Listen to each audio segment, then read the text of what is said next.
영국에 가면 웨스트민스터 대성당이 있는데 그 밑에는 지하 묘지가 있습니다. 그 지하 묘지에는 한 성공의 주교의 묘소가 있고 그 묘소에는 묘비가 하나 있는데 그 묘비에는 다음과 같은 글귀가 적혀져 있다고 합니다. 내가 젊고 자유로운 상상력의 날개를 끝없이 펼 때 나는 세상을 변화시키겠다는 그런 꿈을 가졌다.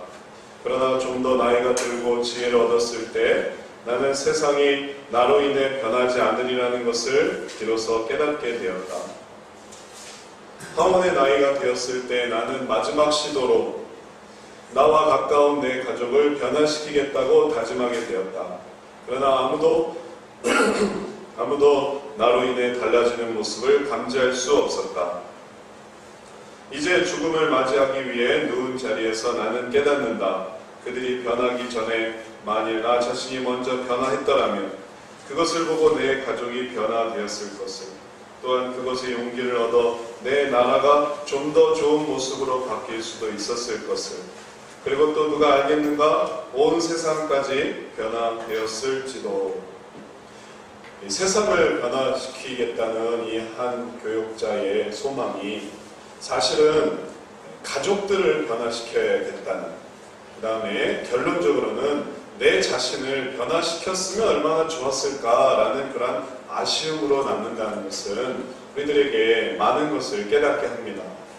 그래서 우리들로 하여금 변화의 대상은 외부에 있는 게 아니라 결국 내부에 있는 것이구나, 나에게 있는 것이구나 라는 것을 생각하게 합니다. 그런데 여러분, 그 변화의 대상이 세상이건 아니면 가족이건 다른 사람이건 아니면 내 자신이건 간에 변화하려고 하는 의지가 있어야 그 대상도 의미가 있는 것입니다. 아예 변화하려고 하지 않는다면 그 대상이 누구가 그게 무슨 상관이 있겠습니까? 내가 변화를 하던 다른 사람이 변화하던 세상이 변하던 변화하고자 하는 의지가 있으니까 그런 생각도 해보는 거지, 변화하려는 의지가 없을 때 우리는 아무 일도 하지 않게 되는 것입니다. 우리가 변화를 하려고 한다라고 할 때 그 결과가 의미가 있을 때에만 우리가 움직일 수 있습니다. 변화를 하기 위해서 고생도 감수해야 되고 어려움도 감수해야 되는데 결과가 혹은 나타나는 것이 별 의미 없는 거라면 누가 굳이 그것을 변화시키겠습니까?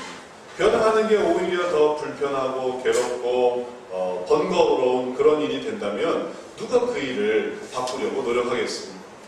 그래서 우리 삶 속에 변화의 결과, 그 결과가 분명히 나타날 때 나도 변화하고 싶다, 나도 그렇게 노력하고 싶다 라는 생각을 하게 되고, 그럴 때 뭐가 움직이기 시작하는 것입니다. 오늘 성경 말씀에서 우리는 에스라의 모습을 봅니다. 에스라의 경우 그가 변화를 위해 노력했고, 변화를 위해 애썼고, 변화를 위해 눈물을 흘렸고, 변화를 위해서 옷을 찢었고, 변화를 위해서 괴로워하고 고통스러워했는데 과연 그가 그 변화를 위한 노력은 결과가 있었을까요? 의미가 있었을까요? 열매가 생겼을까요? 오늘 성경 말씀에 우리는 그 결과를 보게 됩니다. 9절 말씀입니다. 9절 말씀 우리 다 같이 함께 읽어봅니다. 유다와 베냐민 모든 사람이 3일 내에 예루살렘에 모이니 때는 9월 20일이라 무리가 하나님의 전합 광장에 앉아서 이 일과 큰 비를 인하여 떨더니, 사람들이 모였습니다.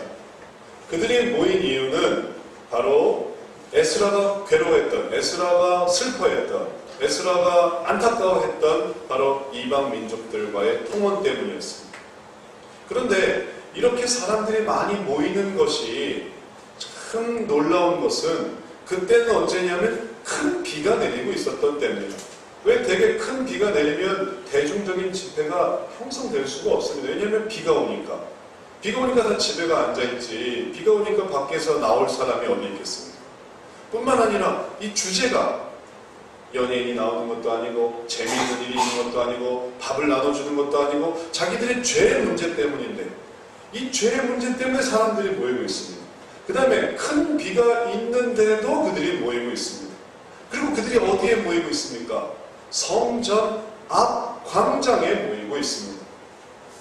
이 세계가 일치되는 것은 그들이 그냥 모인 것이 아니라는 것을 보여줍니다. 그들 중에 한 사람이라도 재미로 심심해서 혹은 나들이 삼아 혹은 호기심에 와본 사람은 아무도 없습니다. 그들은 다 괴로워하며 고통하며 슬퍼하며 안타까워하며 회개하며 그 자리에 나오고 있는 것입니다. 놀라운 변화입니다. 어떻게 이러한 일이 일어나게 되었습니까?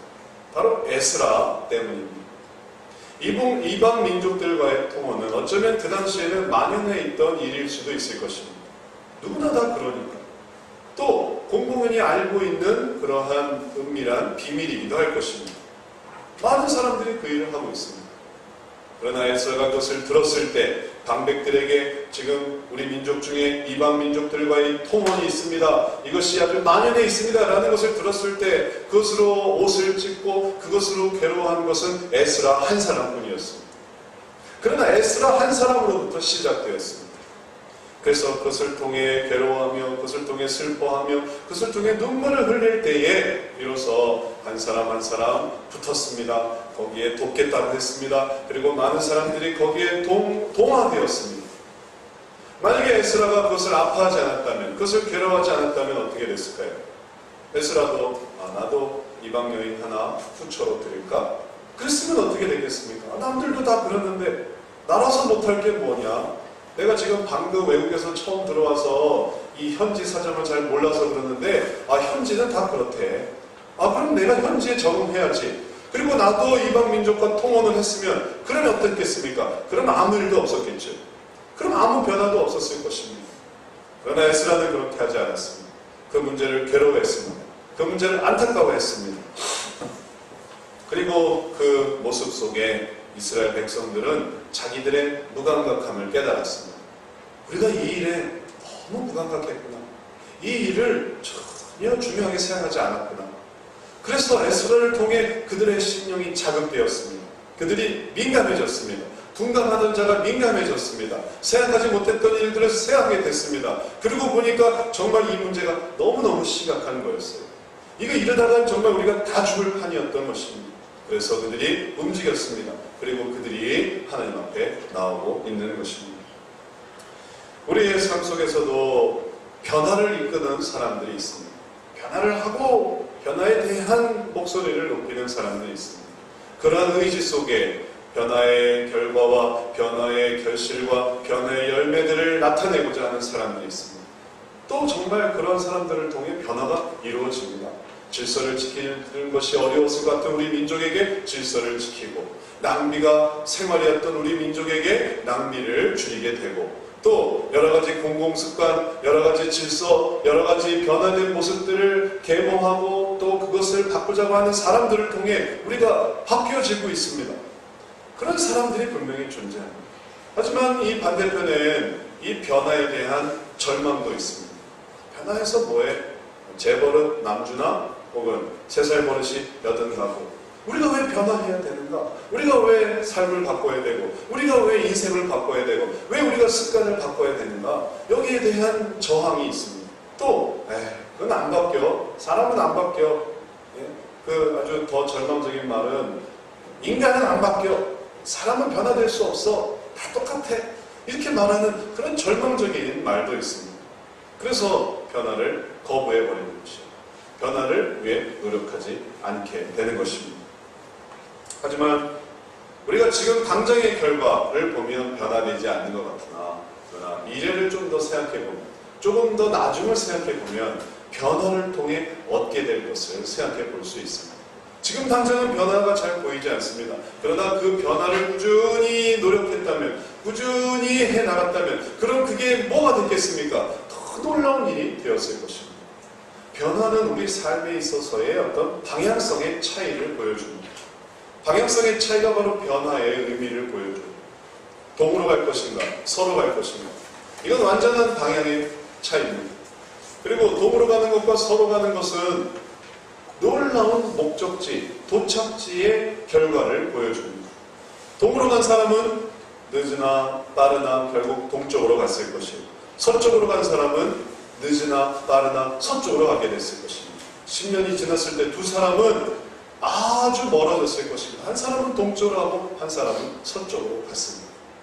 우리의 삶 속에 만약에 우리가 옛날부터 그 변화를 추구했다면 이루어질 수 있는 많은 좋은 것들이 있습니다. 그러나 그 변화를 거부하고 그 변화를 중단하고 그 변화를 포기했을 때 그것도 하나의 변화에 대한 내 방향성입니다. 변하지 않으려는 방향으로 간 거예요. 그럼 결국은 뭐가 되겠습니까? 있는 일을 계속 유지하고 조금 더 바뀌지 않고 조금 더 달라지지 않는 그런 사람으로 갑니다. 어떤 사람은 거기에 대해서 괴로워하고 안타까워하고 노력해서 완전히 바뀌었지만 그러나 바뀌지 않은 사람은 여전히 그러고 있는 것입니다. 조금 더 달라진 게 없게 되는 것입니다. 신앙도 마찬가지입니다. 우리가 하나님을 생각하는 그 자체가 우리들에게 변합니다. 하나님을 생각하는 그 자체가 우리들에게 변화를 요구하고 있습니다. 우리의 삶의 변화를 요구하고 있습니다. 생활의 변화를 요구하고 있습니다. 그리고 그 변화를 따라서 생활하다 보면 하나님을 더 알게 됩니다. 하나님을 더욱 따르게 됩니다. 변화를 통해 하나님을 알게 됩니다. 하나님을 통해 변화를 알게 됩니다. 변화와 하나님은 우리가 같이 가는 것입니다. 에스라가 이스라엘 백성들에게 말했던 것이 바로 이것이었습니다. 변화를 통해 하나님께로 나아가는 것이었습니다. 10절 말씀 우리 같이 한번 읽어봅니다. 제사장 에스라가 일어서서 저희에게 이르되 너희가 범죄하여 이방 여자로 아내를 삼아 이스라엘의 죄를 더하게 하였으니 이제 너희의 열조의 하나님 앞에서 죄를 자복하고 그 뜻대로 행하여 이 땅 족속들과 이방 여인을 끊어버리라. 자, 에스라가 지금 타 민족에 대한 배타심을 보이고 있는 것인가요?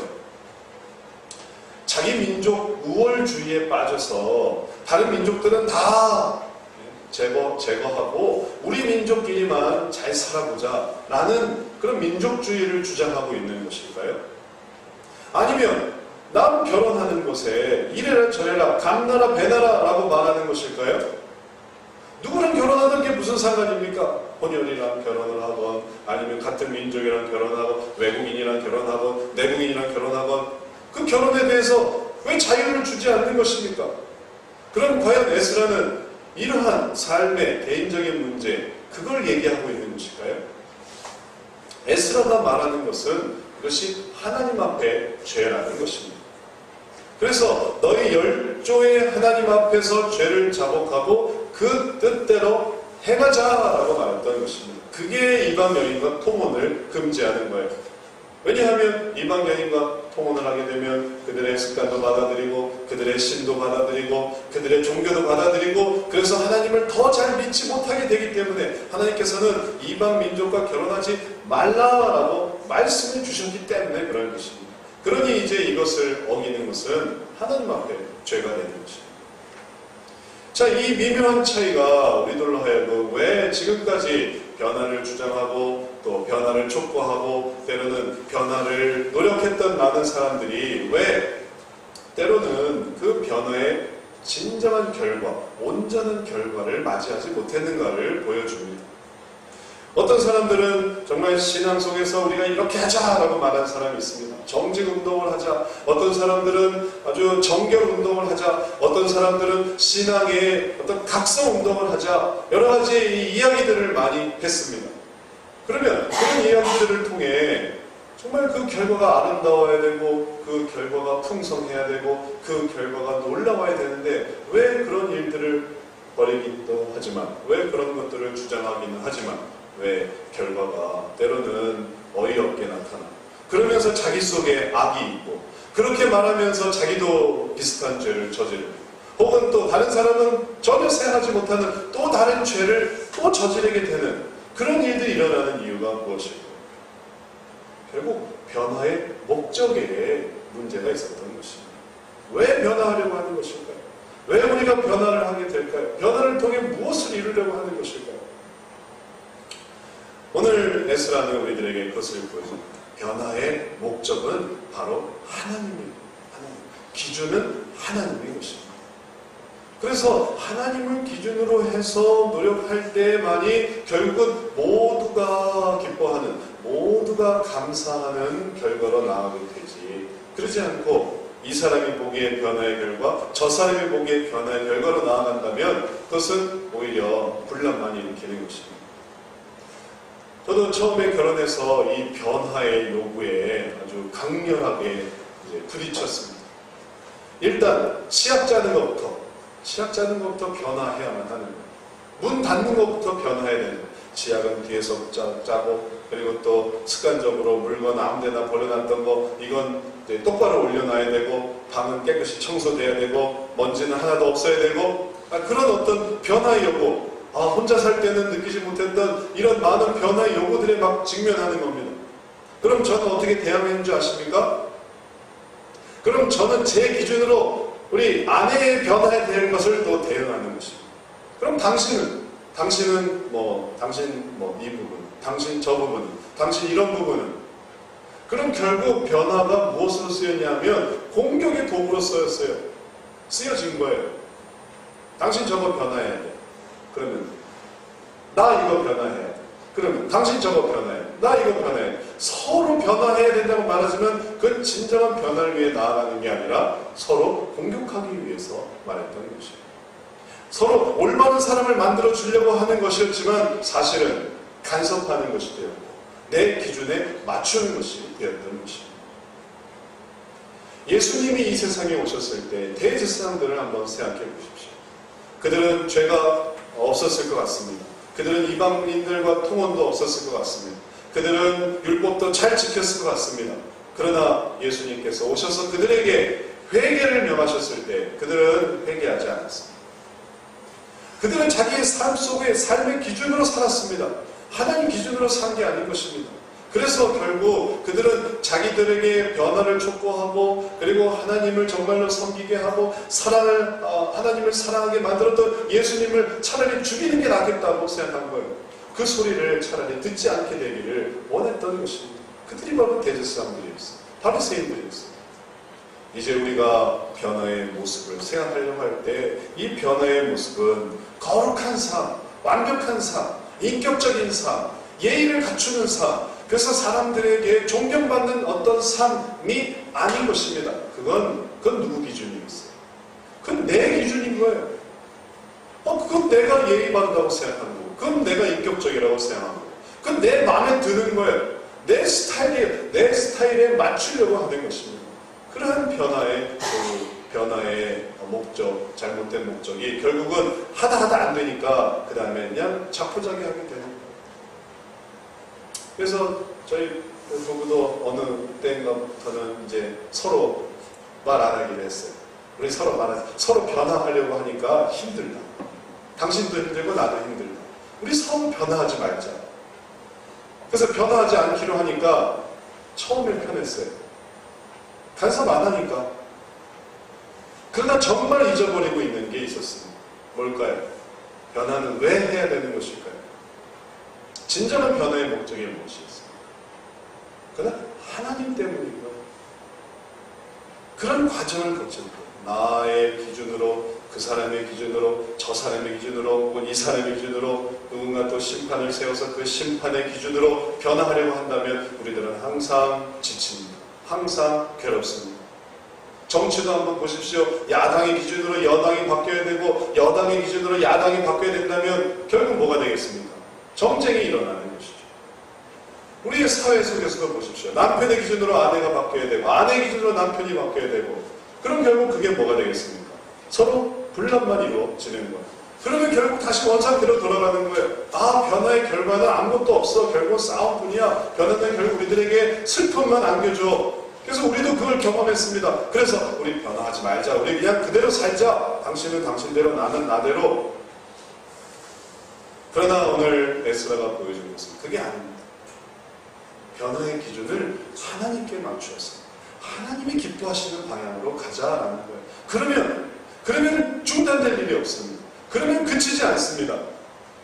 차를 타고 가다가 목적지가 어딘가에 따라서 중간에 내립니다. 목적지가 여기니까 여기서 내리는 거예요. 목적지가 또 그 다음에서 내리는 겁니다.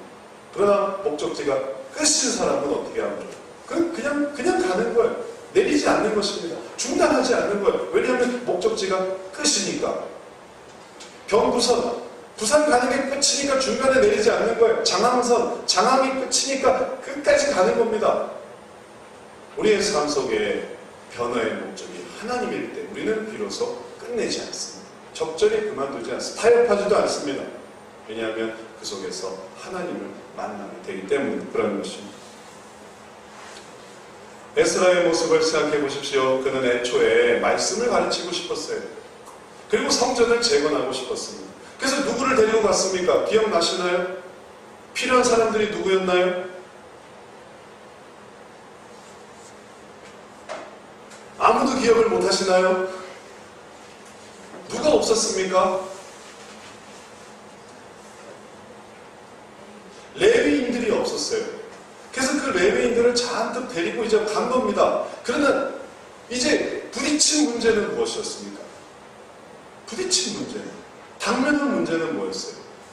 말씀에 관한 게 아니었어요. 성경 교사들을 잔뜩 데리고 갔는데, 신학을 잔뜩 배워서 왔는데, 성경 프로그램을 다 알고 왔는데 정말 부딪힌 건 뭐였습니까? 이건 삶의 문제였어요. 건들 수 없는 이 삶의 문제가 있다는 것입니다. 목회자가 예를 들어 어느 한 교회 부임해서 이 교회에 내가 정말 말씀을 잘 가르쳐야지, 이 교회에 정말 하나님의 그 말씀의 그 은혜를 증거해야지 했는데 알고 보니까 이 교인들 속에 아주 심각한 우상 숭배가 있다는, 그럼 이제 어떻게 하면 좋겠어요? 그는 그냥 외면해도요, 우상 숭배는 이 사람들이 다 사실은 하나씩, 불상을 하나씩 가지고 있고 또 다 하나씩 자기 삶 속에 지침을 줄 수 있는 무당들을 한 사람씩 다 알고 있고 점치는 사람을 다 한 사람씩 두고 있어서 교회는 모이지만 집에 가면 점치고 혹은 그것 때문에 또 거기에 또 빌고 그런 우상 숭배가 있다는 걸 발견했을 때, 그럼 이제 그걸 건드린다는 건 쓸데없는 일을 하는 것일까요? 괜한 걸 하는 것일까요? 그건 그냥 내버려 두고 말씀만 가르치면 되지, 우상 숭배를 하건 혹은 나쁜 짓을 하건 삶에 무슨 일이 일어나건 그건 노터치, 그냥 성경만 가르치면 되지, 그렇게 생각할 수 있지 않을까요? 그러나 에스라는 그렇게 하지 않았습니다. 에스라가 애초에 말씀을 가르치고 싶었던 이유도 그냥 말씀에 아주 집착하는 사람이어서가 아니었습니다. 성전을 재건하고 싶었던 이유도 성전에 아주 그냥 아주 매료되었던 건축가여서 아주 성전 건축에 아주 그냥 목표가 있어서 그런 사람도 아니었어요. 애초에 하려고 했던 것은 바로 하나님이랍니다. 그래서 그 노력을 하고 그래서 그 애씀을 가졌을 때 비로소 일이 이루어진 겁니다. 12절을 보십시오. 12절. 우리가 큰 소리로 대답하여 가로되 당신의 말씀대로 우리가 마땅히 행할 것이니이다. 이 말이 얼마나 중요한 말인지 아십니까? 당신의 말씀대로 우리가 마땅히 행할 것이니이다. 에스라의 말이 아니에요. 에스라가 에스라의 권위로, 에스라의 인격으로, 에스라의 기준으로 내가 볼 때 너희는 잘못됐으니까 내 말을 들어라, 이렇게 말한 게 아니에요. 에스라는 누구의 말을 했습니까? 에스라는 하나님의 말을 했습니다. 그래서 이 모든 사람들이 큰 소리를 대답하여 당신의 말씀대로 우리가 마땅히 행할 것입니다 라고 말할 때에 이 말씀은 하나님의 말씀이고 그들이 비로소 마땅히 행하겠습니다 라고 말했던 것입니다. 백날 아는 것은 소용이 없어요. 아는 건 아는 거예요. 그들이 몰라서 그런 일을 저질렀겠어요. 지금까지는 에스라가 오기 전까지는 그게 잘못인 줄 몰라서, 에스라가 오기 전에는 그게 죄인 줄 몰라서 그런 일을 저질렀겠습니까? 그게 받아들여졌단 말이에요. 그게 그냥 그런 것보다 했단 말이죠. 그러나 에스라가 와서는 거기에 슬퍼하고 괴로워하고, 그리고 그것은 자기 죄로 우리가 주님 앞에 죄를 졌습니다, 우리가 주님 앞에 범죄했습니다 라고 말했기 때문에 지적질을 한 게 아니라 비난을 한 게 아니라 이건 내 죄입니다 라고 말했기 때문에 거기에 깨달음이 생겼어요. 그러면 에스라는 왜 그걸 그렇게 생각했을까요? 왜 이걸 행하는 게 중요하다고 생각했을까요? 그 전으로 가보면 그게 정말 중요한 이유가 있습니다. 9장 13절, 14절, 15절입니다. 제가 한번 읽어보겠습니다. 9장 13절, 14절, 15절. 우리의 악한 행실과 큰 죄로 인하여 이 모든 일을 당하였사오나 우리 하나님이 우리 죄악보다 형벌을 경하게 하시고 이만큼 백성을 남겨주셨사오니 이방 민족과의 통혼은 오늘 일이 아니에요. 그건 어제의 일입니다. 그거는 나라가 망하기 전부터 있었던 일들이에요. 그런데 하나님이 불쌍히 여기셔서 이제 40년 만에 나라가 이제 다시 돌아오게 된 거예요. 다시 성전을 지을 수 있고 다시 그들이 나라를 재건할 수 있었습니다. 우리가 어찌 다시 주의 계명을 거역하고 이 가증한 일을 행하는 족속들과 연원하오리이까. 그리하오면 주께서 어찌 진노하사 우리를 멸하시고 남아 피할 자가 없도록 하시지 아니하시리이까. 이걸 깨달은 것입니다. 에스라가 말씀을 통해 이걸 깨달았어요. 우리가 말씀대로 하지 않으면 또 진노하신다. 또 우리가 멸망한다. 그래서 우리가 피할 자가 없도록 완전히 멸망하게 될 것이다. 그것을 깨닫는 것입니다. 이스라엘 하나님 여호와여 주는 의롭도소이다. 우리가 나와 피한 것이 오늘날과 같사옵거늘 도리어 주께 범죄하였사오니 이로 인하여 주 앞에 한 사람도 감히 서지 못하겠나이다. 그래서 그는 아파하고 그는 괴로워하며 이제 이방 민족을 통해 우리 자존심이 망가지는 것 혹은 우리가 불편해지는 것 우리가 감정적으로 상하는 것 이게 문제가 아니라 우리가 지금 한 사람도 남아있을 수가 없겠습니다. 우리가 싹 멸망하겠습니다. 우리가 아까 장로님도 기도하셨지만 우리가 전후 60년이 지났는데 우리는 정말 그 일어나기 전 6.25 전쟁 일어나기 전의 모습에 비교해서 정말 깨끗한가요? 새로워졌나요?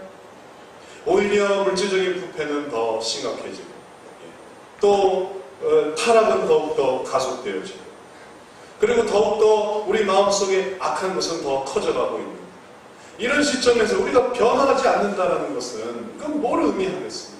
그러니까 우리가 안타까운 거예요. 우리가 괴로운 것입니다. 그리고 그것을 에스라는 깨달았어요. 그리고 그 깨달음을 사람들과 함께 나누었을 때 사람들이 그것을 이해했습니다. 우리가 한 번 당하고도 아직도 정신을 못 차립니다. 이 죄가 쌓이고 쌓여서 이게 괜찮고 괜찮아서 이게 결국 우리나라를 또다시 우리가 정말 어려운 당하게 될 수 있다는 것을 우리가 아직도 깨닫지 못하는 것. 그들이 그것을 깨달았던 것이요. 어차피 말씀대로 살지 않으면 성전 재건 맨날 해봤자 아무 소용이 없습니다. 왜냐하면 또 무너질 거예요. 말씀대로 살지 않으면 성경을 100번을 읽는들 1000번을 읽는들 그게 무슨 소용이 있겠습니까? 그대로 살지 않으면. 보십시오 여러분, 피아노를 치지 않는데 피아노 악보를 열심히 보는 건 그 무슨 소용이 있습니까? 아무 짝에도 쓸모가 없는 거예요. 법을 지키지 않는데 법전을 들여다보는 건 그건 무슨 소리가 그거 덮고 얘기하는데 우리가 성경을 읽거나 하나님의 말씀을 보나 그 말씀대로 살려고 하지 않는 한 그러면 모든 노력은 무슨 의미가 있겠습니까? 그건 그냥 주님의 은혜로 살 뿐입니다. 경감시켜 주신 것 뿐입니다. 그러나 그 일은 우리들의 죄를 가속시키고 또 어려움 나고 다시 원상태로 돌아올 뿐인 것이죠. 하나님은 우리에게 우리가 하나님이 기뻐하시는 것이 무엇인가를 보여주셨습니다. 미가서 6장 8절 말씀에 보면 주님께서 원하시는 것이 무엇인가를 보여줍니다. 사람아 주께서 선한 것이 무엇임을 내게 보이셨나니 여호와께서 내게 구하시는 것이 오직 공의를 행하며 인자를 사랑하며 겸손히 내 하나님과 함께 행하는 것이 아니냐.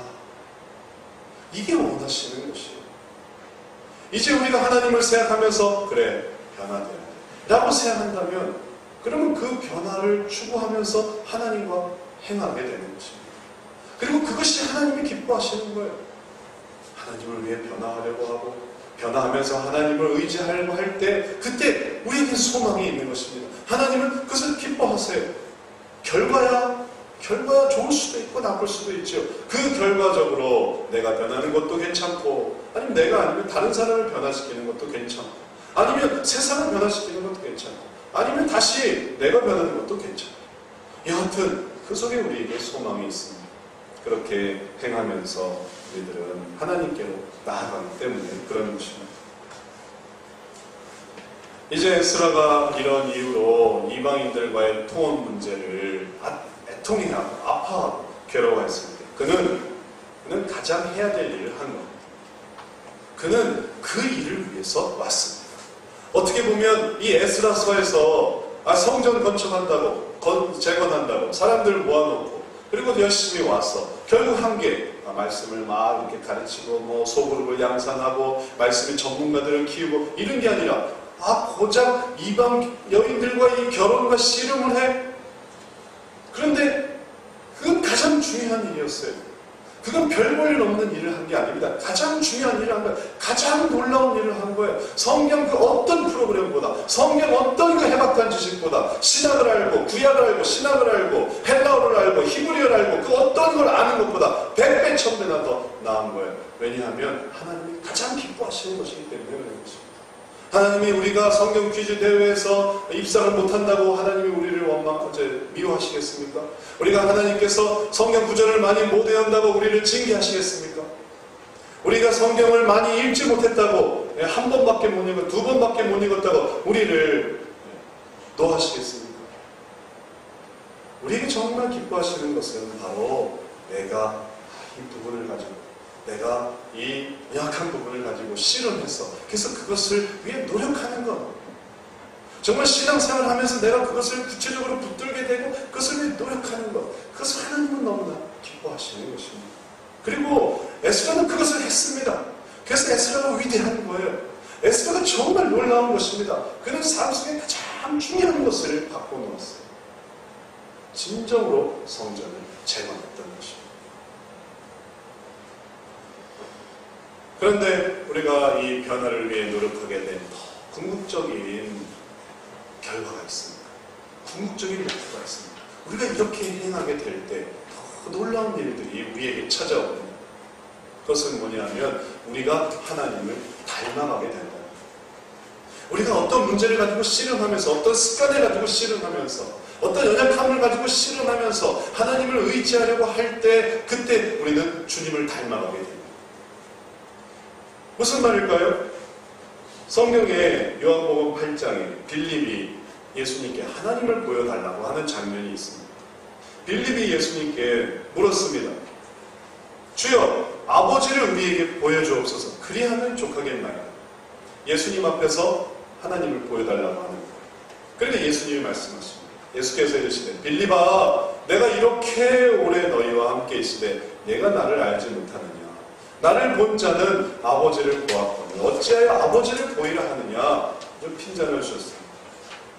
그런데 왜 예수님을 보는 것이 아버지를 보는 것인가? 라는 이유에 대해서 주님은 아주 중요한 얘기를 하십니다. 왜냐하면 내가 아버지 안에 거하고 아버지는 내 안에 계신 것을 너희가 믿지 아니하느냐? 내가 너희에게 이르는 말은 스스로 하는 것이 아니라 아버지께서 내 안에 계셔서 그의 일을 하시는 것이라. 예수님이 하시는 일이 사실은 아버지가 하시는 일이었던 것입니다. 그러니까 아버지의 일을 하고 있으니까 이게 아버지가 아니라 이게 예수님이 아니라 이게 아버지였던 거예요.